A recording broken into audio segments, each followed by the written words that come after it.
Hello, everybody. Scott Golden here with the NXT review for the 6th of January 2021. And I have to say, NXT was a better show this week than the AEW show was, just in terms of storyline development. This is New Year's Evil and it's being hosted by Dexter Lumis.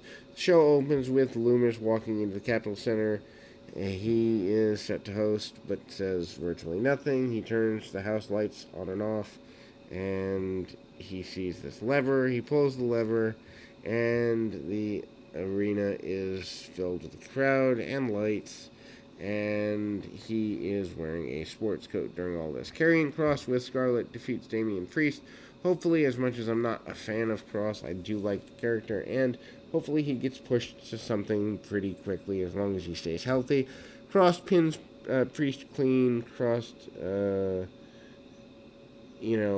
has quite the fight almost to the end. Match is commercial free.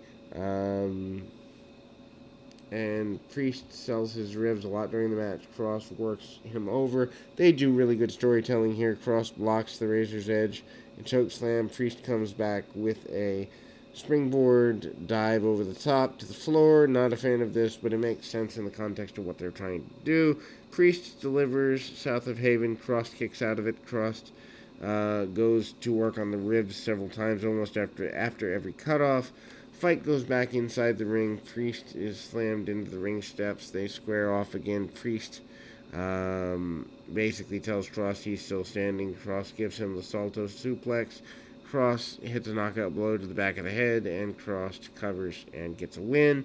Next week, the Dusty Rhodes Tag Team Classic begins on NXT. Not necessarily a fan of this. Honestly, Cody's over in AEW. Let them have his father's namesake. But that would be if WWE were a classic company, and they're not. They claim to have made Dusty Rhodes, but guess what? He was a star before he ever went to the WWF in '89, and in all honesty, if they were any sort of classy business, they would give him, meaning Cody, the chance to do right by his father. But anyway, I must grab my phone. I'll be back in 2 shakes of a lamb's tail.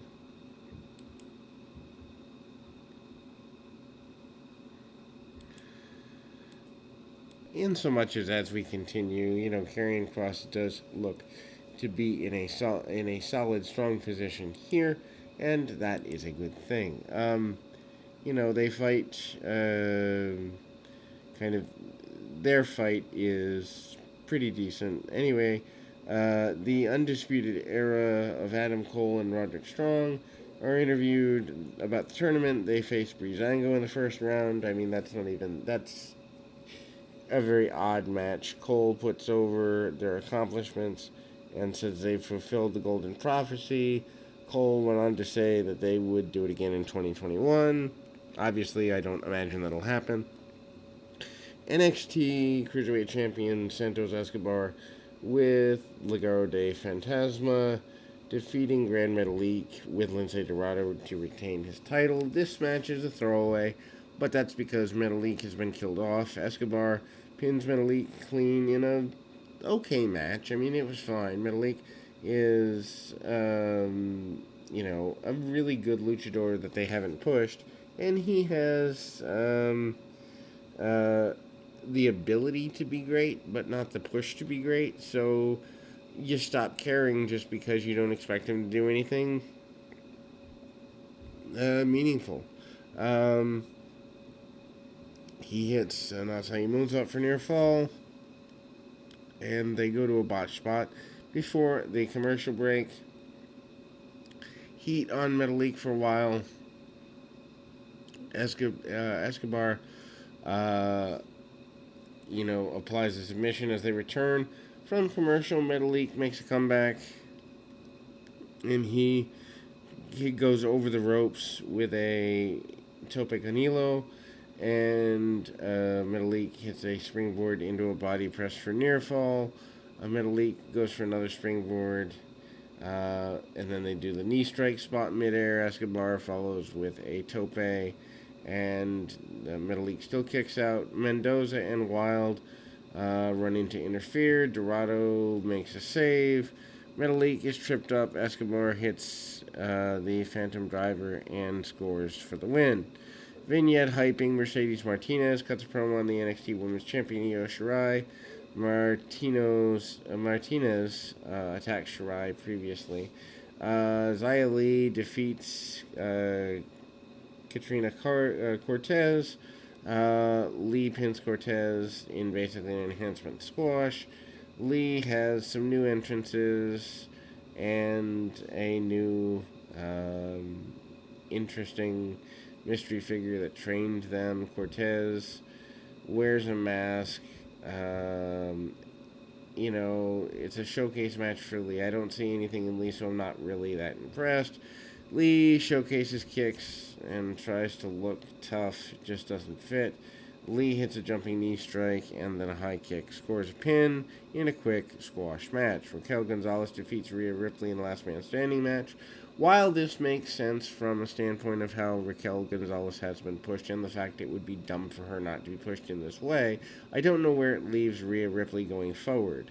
Anyway, they start with a brawl, and it really does look like a grudge match. And then they could,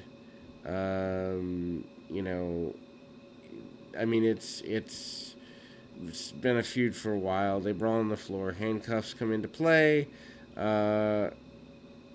Ripley cuffs Gonzalez to the chain link fence. Gonzalez rips herself free, and she starts hitting Ripley with the handcuffs. Ripley tries to use a hammer. I don't. That's a murder weapon. Anyway, tries to ring the bell. Gonzalez blocks her. Ripley backdrops her onto the announcer's desk and takes a really not friendly bump. Table breaks. Gonzalez piles chairs on it, and Ripley, so she couldn't beat the 10 count, but she does anyway. And then the match goes through commercial break. Snoop Dogg is on a commercial here while he's on the other channel. That's kind of funny to me. Anyway, Ripley is booted off the stage after the break. Gonzalez makes fun of her. They fight back. They go through a glass door that shatters. This is overkill. Ripley does a swanton bomb, puts Gonzalez through a table. Dakota Kai runs in, attacks Ripley with a kendo stick. The return of the kendo stick in 2021. Ripley fires up and beats Kai. Ripley shoves Kai into a locker, and then Kai is trapped there. Ripley applies the inverted scorpion on the stage. Gonzalez sends Ripley crashing through the video board on the stage. Ripley and Gonzalez seemed, to be doing the best they could with things. Gonzalez chokeslammed Ripley through a, gimmicked section of the stage. Gonzalez is able to break the count. Ripley is unable to continue. Gonzalez gets the win. She's the one that should beat Io Shirai in the end. I don't know if that's where they're going, but that's where they should go. Anyway, the Way has a police escort into the building on a motorcade. Johnny Gargano is celebrating breaking the curse. He's joined by his wife Candice and Austin Theory and Indy Hartwell. Everybody's there. LeRae gives Gargano a plaque. Theory and Hartwell are present for this. They just apparently drew the picture of the stable. Gargano announced Theory would team with him in the Dusty Classic. Hopefully this team goes somewhere. Shotzi Blackheart in her tank interrupts celebration. Theory goes out to confront her and gets shot in the groin by the tank. This is goofy. Blackheart then goes on to attack LeRae and Hartwell. I thought Candice was supposed to have a major injury. Guess not. Dexter Lumis rings the bell, implying that now is an impromptu tag match. And Candice and Johnny Gargano defeat or work with Shotzi Blackheart and Kushida in a mixed tag. I'm not a fan of this. Kushida pins the North American champion I guess that means they will fight soon. Lorraine and Gargano are in street clothes, and Kushida is mostly in street clothes. I guess nobody cares about wrestling gear anymore. Blackheart's dressed in her wrestling gear. She's the only one who seems to care. Match goes through a commercial break. Lorraine gets some heat. Kushida is off a hot tag, goes nuts. Kushida knocks Gargano off the apron, and then Blackheart dives onto Lorraine on the outside. Um, then Theory interferes, tripping Kushida. Kushida goes for a pin on Gargano. Um, Next takeover is announced for Valentine's Day. Women's Dusty Classic is coming soon. I guess that's a good thing, although I don't think they have that many women to do it well. Then our main event, which was very good. Uh, Finn Balor defeats Kyle O'Reilly to retain the title. Balor submits O'Reilly in probably one of the better matches in NXT since the AEW war started. While it may not have been as good as their first match, it was still great.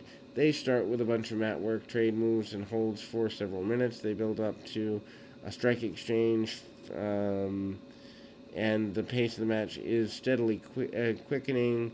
They do a double down. O'Reilly lands a PK, but he slid outside the ring after hitting the kick. That was really well done and innovative.